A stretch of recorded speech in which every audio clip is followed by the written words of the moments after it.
Salutare, bine v-am găsit. Astăzi o să facem un video puțin mai amplu. Vom încerca să montăm optica de la Siley, acest model Cameleon, pe un rival S și în același timp să demontăm optica care deja este montată. O să vă arăt despre ce scule avem nevoie. Odată avem imbusurile originale de la Mechanic, de la optica de pe rivalul meu. Avem o cheie dinamometrică reglată pentru 2 Nm. Așa, ne mai trebuie niște diluant, o substanță pentru fixat șuruburile și bineînțeles va trebui să le curățăm pe cele existente. Haideți să vedem.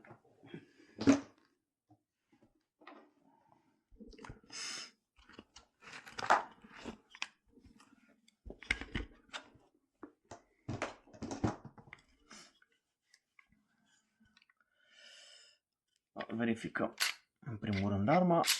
Arma este în regulă. Aici vedem montat Mechanic 03.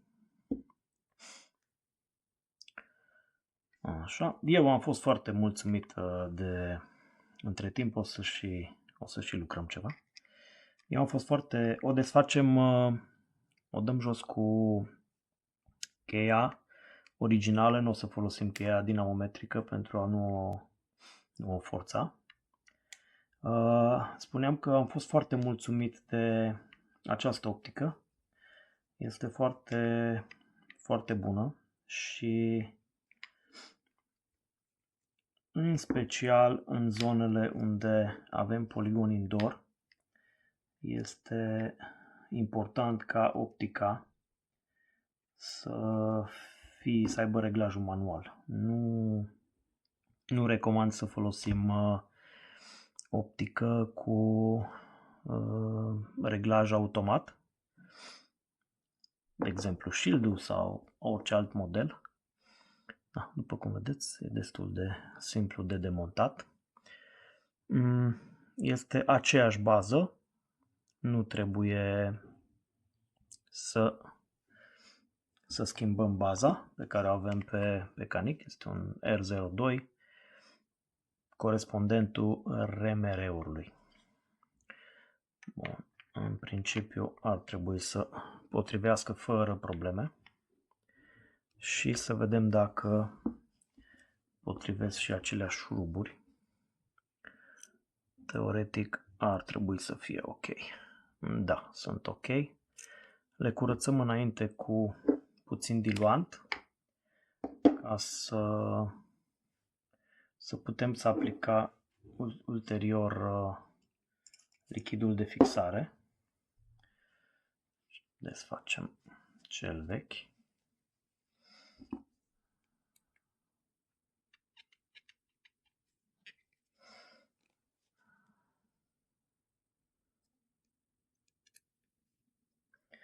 Merge ceva mai greu.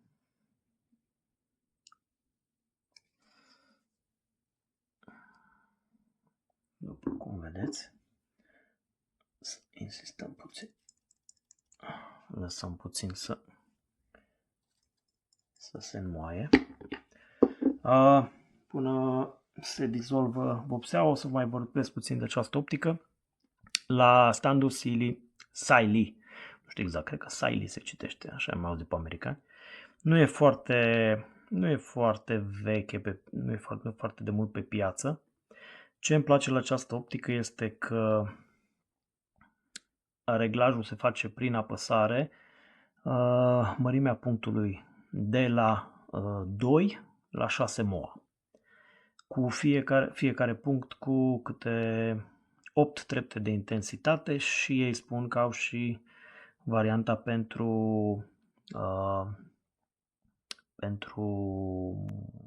Night Vision. Dacă vedeți, scrie Siley Optics USA, modelul Cameleon Flex. Este ușurel, bine finisat, nu are striații în plus. Foarte sharp, se vede, nu știu, haideți să arătăm la cameră. Cred că asta ar fi. Nu știu cât de bine se vede. Nu se vede deloc. Ok. O să facem în teren proba și o să filmăm acolo cu altceva. Bun, haideți să vedem șuruburile. Dacă s-a dizolvat vopseaua de pe ele. Substanța de fixare, adică nu vopseaua.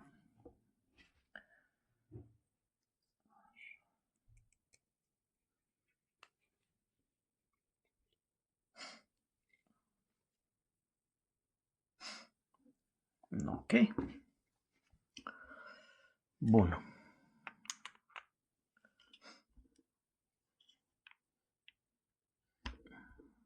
Baza este în regulă.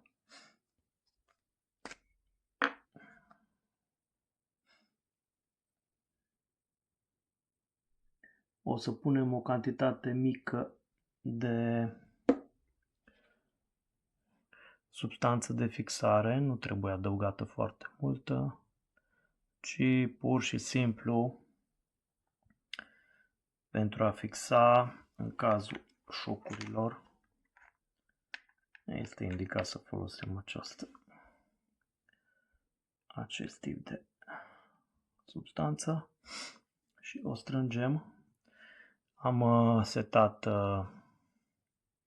cheia dinamometrică pe 2 pentru a nu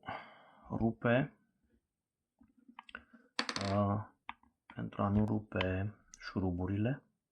Este foarte important să folosim această cheie dinamometrică, șurubelniță de fapt dinamometrică.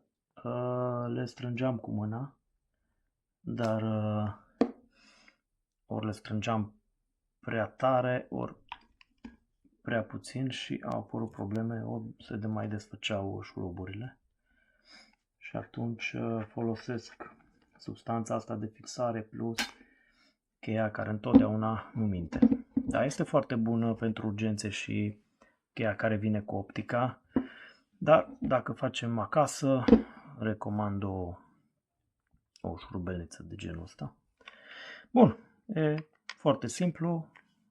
Cam atât a fost partea de montare. O să vedem în poligon cum stă și să vedem cât ține. Okay. Vă mulțumesc pentru atenție. O zi faină să aveți!